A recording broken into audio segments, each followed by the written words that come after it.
పాల నడుమా నీ రూపం చూసినమయ్యా,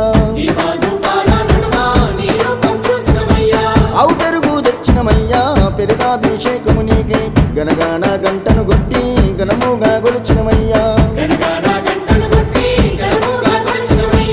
అవు నెయ్యి తెచ్చినమయ్యా, నెయ్యాభిషేకము నీకే పంచాహారతిని ఇచ్చి నీ నామం పలికినమయ్యా,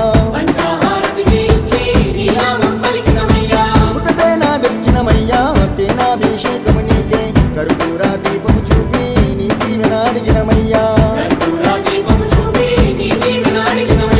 పంబా నివాసుడా పందాల దేవుడా అభిషేకమందుకోవయ్యో అయ్యప్ప స్వామి.